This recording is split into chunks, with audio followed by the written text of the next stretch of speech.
حضرت سلیمان علیہ السلام کے دور میں ایک شخص تھا، اس کے ایک نوجوان بیٹے نے شراب پی لی۔ جب شراب پی لی تو باپ نے بیٹے کو ڈانٹا تو بیٹے نے باپ کے منہ پر ایک زوردار تماچا مار دیا۔ تماچا اس طرح لگا کہ باپ کی آنکھ نکل گئی۔ جب بیٹے کا نشہ ختم ہوا، جب بیٹے کو ہوش آئی تو اسے باپ کے منہ پر تماچا مارنے کی اس حرکت پر اتنی شرمندگی ہوئی، اتنی ندامت ہوئی کہ اس نوجوان نے وہ ہاتھ جو باپ کے اوپر اٹھا تھا، چھرا اٹھایا، وہ ہاتھ کاٹ ڈالا۔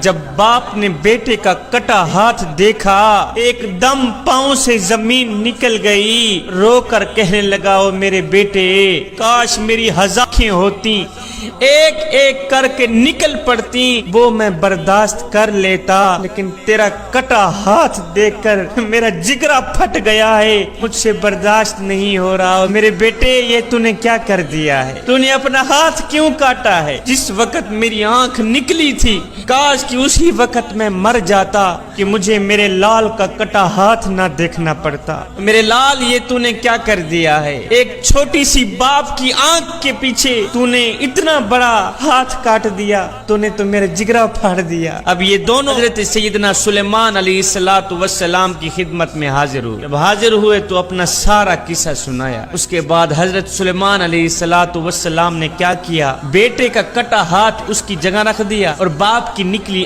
آنکھ بھی اس کی جگہ رکھ دی۔ پھر دونوں ہاتھ اٹھائے، عرض کیو، میرے کریم رب، بیٹے کی ندامت کے صدقے اور باپ کے آنسوں کے صدقے دونوں کو شفا عطا فرما۔ فوراً میرے اللہ رب العالمین نے سیدنا سلیمان علیہ السلام کی دعا قبول فرمائی، دونوں کو شفا عطا فرما۔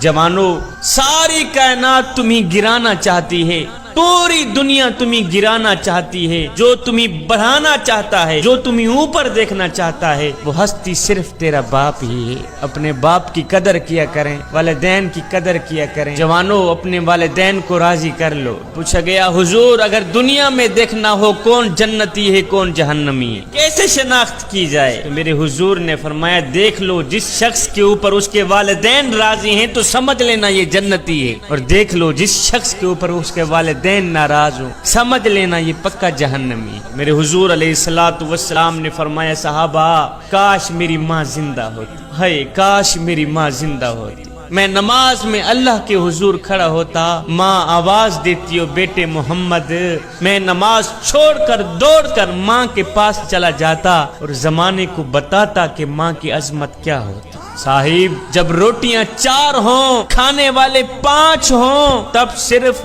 ماں ہی کہتی ہے کہ بیٹا مجھے بھوک نہیں۔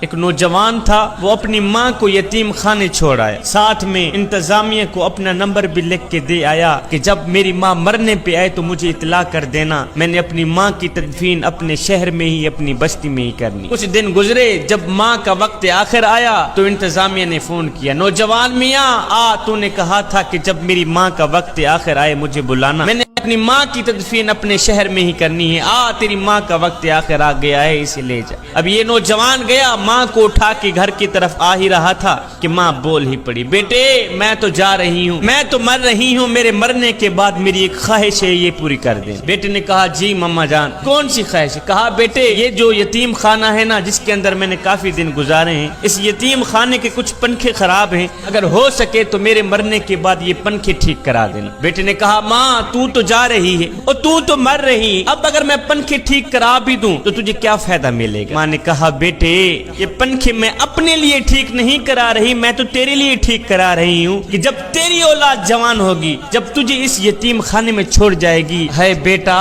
گرمی کی وجہ سے اگر تو اسی بند کمرے میں ہی سسکتا رہا، مجھے تو قبر میں ہی چین نہیں آئے گا کہ میرا لال گرمی میں سسک رہا۔ بیٹا میں اپنے لیے پنکھے نہیں لگوا رہی، میں تو تیرے لیے لگوا رہی۔